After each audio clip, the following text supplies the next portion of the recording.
I'm Theresa Phillips, creator of Legends of Appalachia, and this is more about the legend of Frankie Silver. The premise for this series is to present in docudrama format some of our legends as we here in the Appalachian Mountains know them, then to present some of the facts that we've gathered pertaining to that particular legend, and finally to go to some of the actual locations where certain events took place. For many years I've heard the story of Frankie Silver. It usually went something like this. Frankie was a young jealous wife who devised a plan to kill her husband. And one night, she gingerly lifts their baby daughter out of her husband Charlie's arms as he was sleeping in front of the fireplace. And then she proceeds to try to chop off his head with their axe. After struggling for a while, he finally dies. And over the course of the night, she disposes of his body by dismembering him and burning him in the fireplace. I've always had some problems with that theory. So a few years ago I began to do some research of my own, and along the way I came across several Silver family members doing their own research, and they've been most gracious in sharing their findings with me. I've always tried to be mindful of the fact that Frankie and Charlie were very young, 18 and 19 years of age. And had this tragic accident not occurred, they probably would have remained together, had several more children, and we wouldn't have this legend. Please come with us now as we explore a little more about the Frankie Silver legend.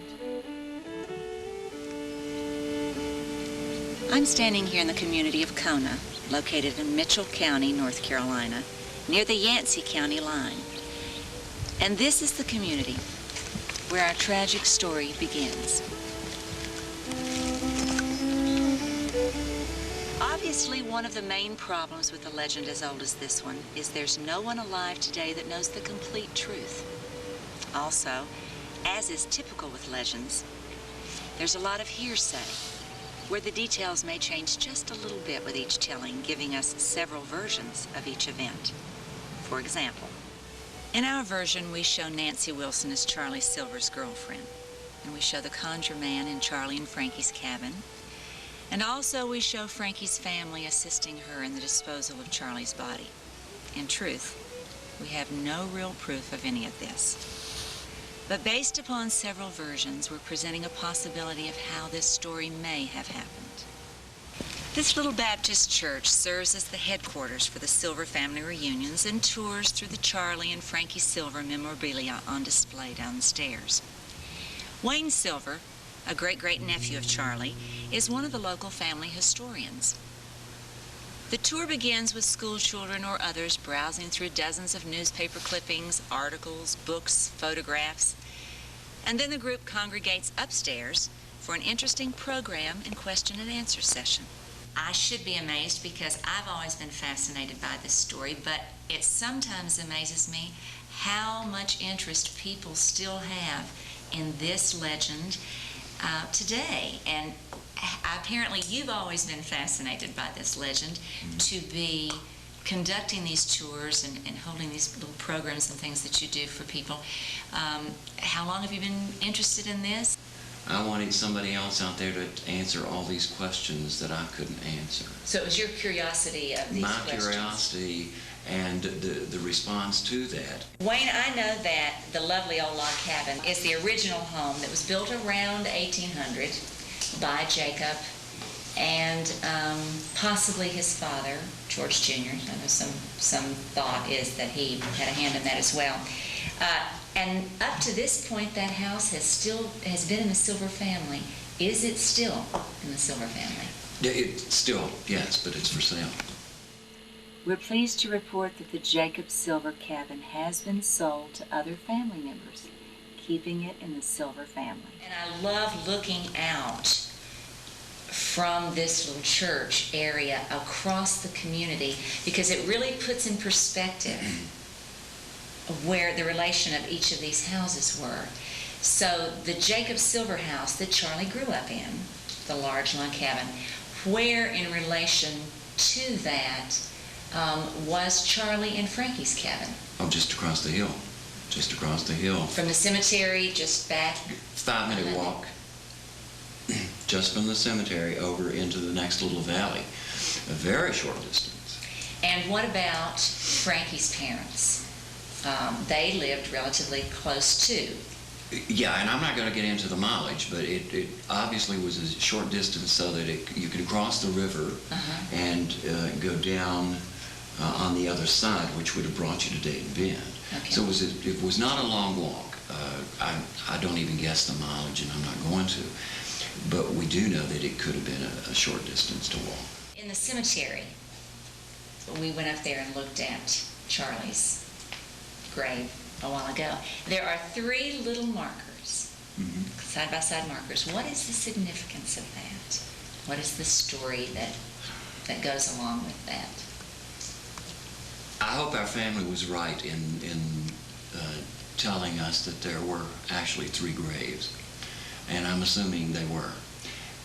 The first grave would have been made to bury the ashes in the fireplace. That was the first evidence that there had been a crime committed. And then, of course, I think it was family tradition, probably religious and probably everything combined, that you don't dig up a grave. And if other body parts were found later and they were buried in their own grave. They've never been marked all these years, and that's nice news because they will be this year. And that's why we hope you're right, that there are actually 3. Because people are curious and they want to know. I have a question too. How come the family didn't have it marked many years ago? So this is it. That's it. Why don't we find a chimney? That was one of the questions I asked first, and certainly a good question too. I think when they found out what had really happened, they wanted to, and according to my grandfather, they just burned everything. They got rid of the whole deal. But I did find out later that parts of the chimney are the nice rocks from the chimney. Even though it might have fallen from age, I'm not sure about that. But they were carried down and used in another fireplace. The chimney that we passed coming up here. Right. When other people built a house, they used what was available, and the rocks were, of course, good. Nice rock to do. Makes sense. Everything about the Frankie Silver story is fascinating, but some of the most interesting and thought-provoking aspects are the legalities involved in the case. In researching all the related materials, we find time and time again speculation that had Frankie been allowed to tell her story to the jury, she most probably would have received a very different verdict. Unfortunately, at that time, the law didn't permit a person charged with a crime to testify in court on his or her own behalf. In 1857, all that changed with a new law, which stated that the accused could testify, but could not be compelled to testify against his or her own will. One question that always comes up is why would Frankie's lawyers allow her to deny the deed when there was so much evidence against her?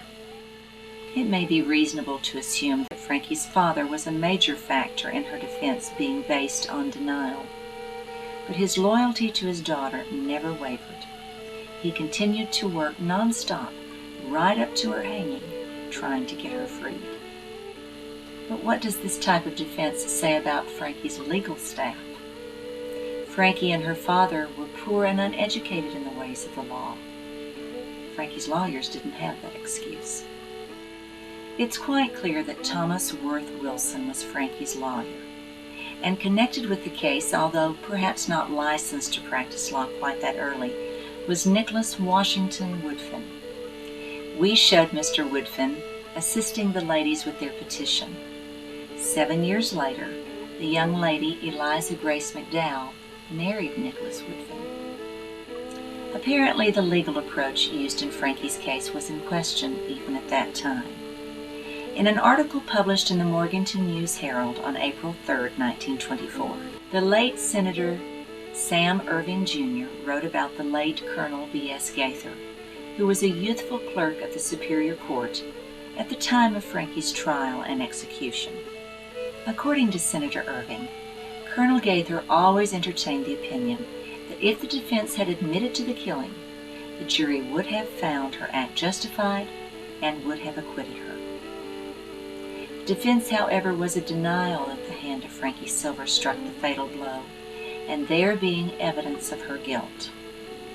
The jury, following the instinct of the sleuth, which lurks in every human being, promptly convicted her of willful murder. Whatever the reason for her defense, it wasn't until Governor Stokes had refused to pardon Frankie that she finally confessed to the crime in at least 2 separate incidences. She told how Charlie had abused her and tried to kill her.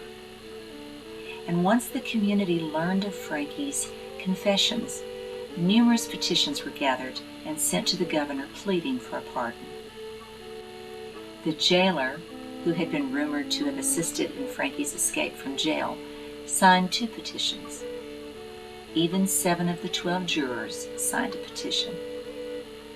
With the whole community in support of the governor granting Frankie a pardon, it's interesting to wonder why he didn't. Actually, there were 2 governors involved in the case. The first governor was Montford Stokes, born in 1762. He was a soldier in the Revolutionary War and a U.S. Senator. He became governor of North Carolina in 1832. A letter to Governor Stokes from one of Frankie's lawyers, Thomas Worth Wilson, states, "The governor has often been reproached for giving out too many pardons. But," Wilson continues, "you have nothing to fear in this reproach. Humanity is certainly one of the greatest attributes."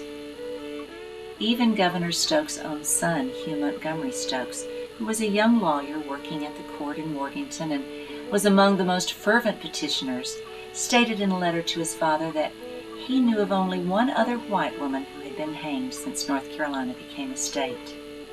He also said that, except for Charlie Silver's own family, everyone in the whole community favored a pardon.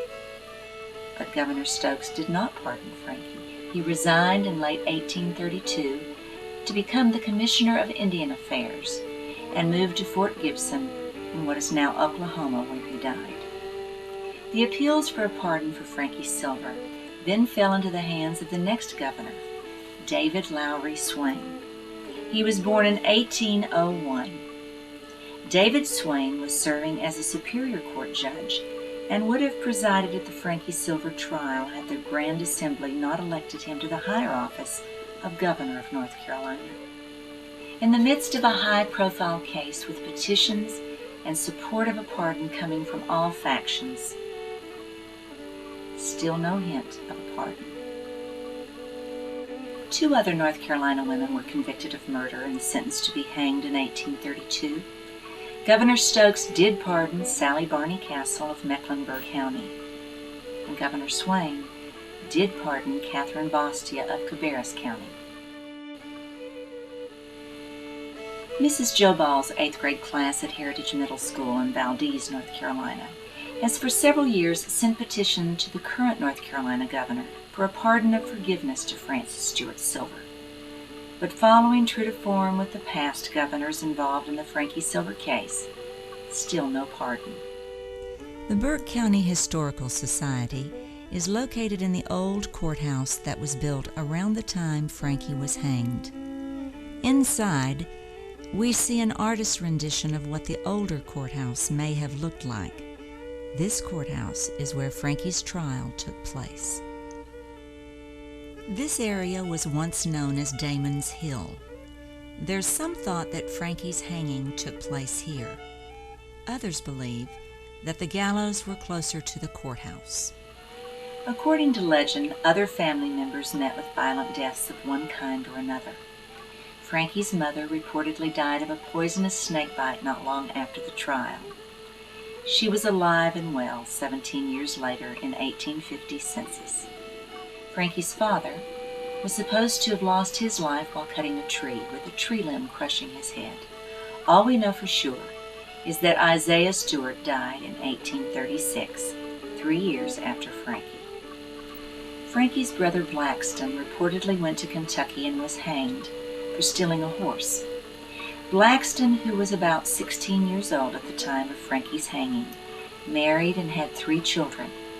He does, however, disappear from the North Carolina census after 1850. Finally, we come to Frankie's brother Jackson. Jackson was a second lieutenant in the North Carolina 58th Infantry in the Confederate Army. And serving along beside him in the 58th were three of Charlie Silver's brothers, Colonel Sam Silver, Captain David Silver, and Lieutenant L.D. Silver. Jackson was married and had 11 children. He was also one of the bravest of sheriffs of record in Yancey County.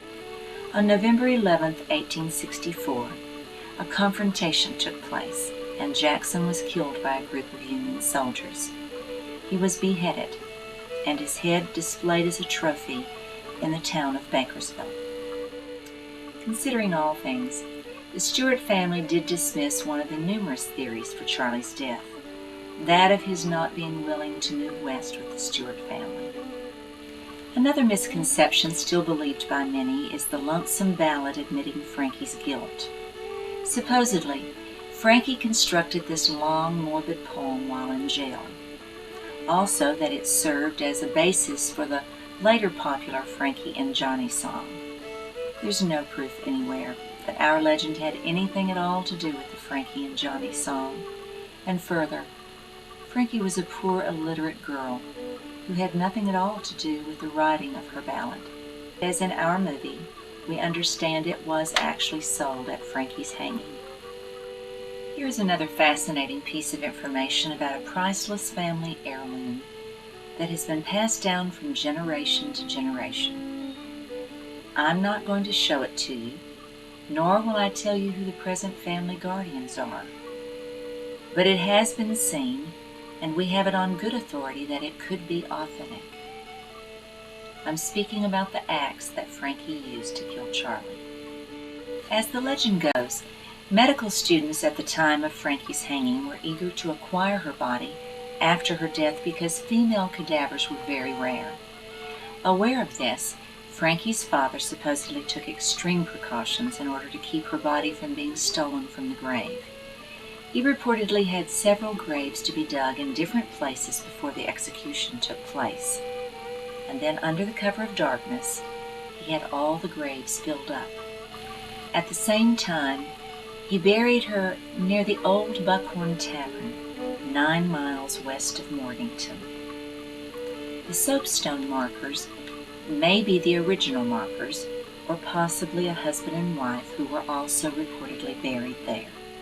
As with so many other aspects of this legend, we have numerous stories. Whether or not Frankie really is buried where her marker is does still remain a mystery. However, because it was mid-July, and Frankie's sick little body was probably beginning to decompose in the heat, the likelihood of the Stewart family stopping at the old Buckhorn Tavern, possibly for the night, and deciding to bury her nearby seems plausible. But there is some growing interest in the theory that Frankie may be buried in Macon County. At the time of Frankie's death, this property belonged to Jacob Stewart, Frankie's uncle. Some family members believe that it's possible that Frankie's body may have been brought to this area for safekeeping. On the hill behind those houses are supposed to be several graves. Some of them are babies that were born to Lydia Stewart Moore, Jacob Stewart's daughter. So finally we come to the question of baby Nancy. The following entry is found in later Burke County records.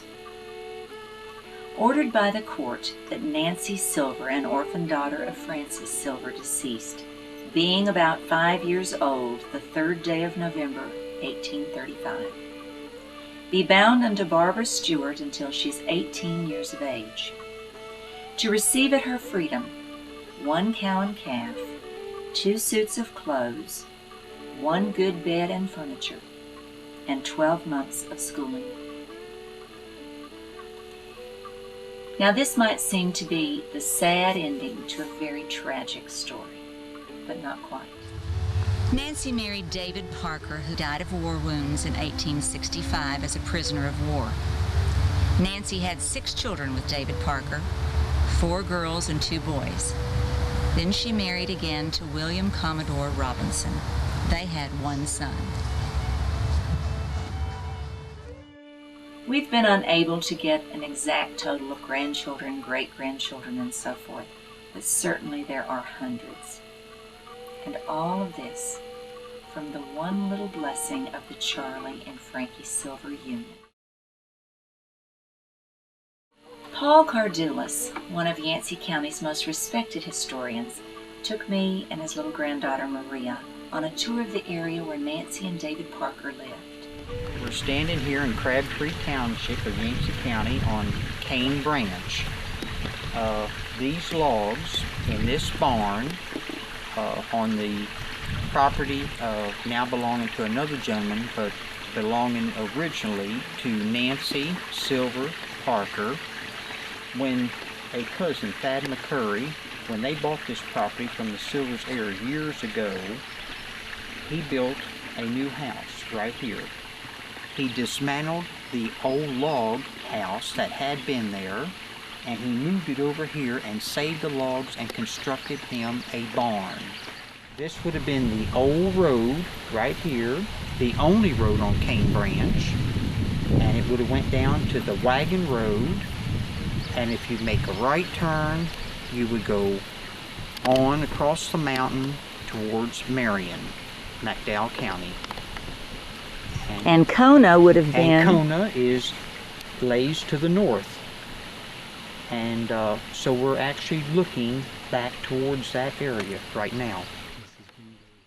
My name is Wanda Huey. I'm a direct descendant of Frankie Silver. Frankie's daughter was Nancy, and Nancy had my great-great-grandmother, which was Myra, and her daughter was Peggy. Her real name was Laura Cansady, but they called her Peggy. And she had my mother, Leela Adams, and this quilt was given to my grandmother Peggy when she got married in 1910. I know Myra helped make it, and possibly Nancy. And when she got married, they just went and got it off the bed and gave it to her.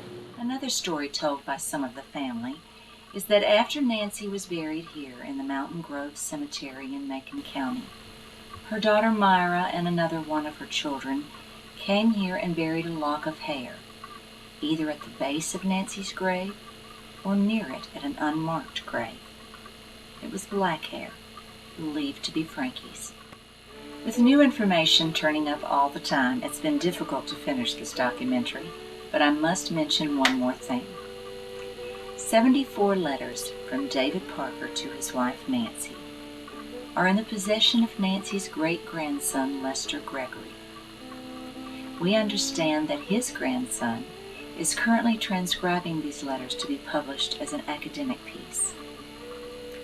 There is wonderful information in these letters, and I'm sure that it will be made available at some point in the future. For almost 170 years, the story of Frankie Silver has been told around the firesides and homes all across western North Carolina and beyond. And through these many years, it's become impossible to always separate the truth from fantasy. Our version is merely an attempt to present a possibility of how these events took place, and to share a few of the facts that we do have at this time. We do know one thing for sure. On July 12th, 1833, Frances Stewart Silver was hanged in the state of North Carolina. Not necessarily, as legend would have it, the only woman, or even the first woman, but without question, the most famous. This dreadful dark and dismal day has swept my glories all away.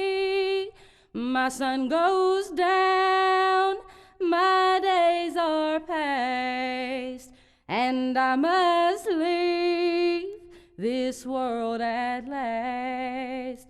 Oh Lord, what will become of me? Am I condemned? You all now see, to heaven or hell my soul must fly, all in a moment when I die. Judge Donnell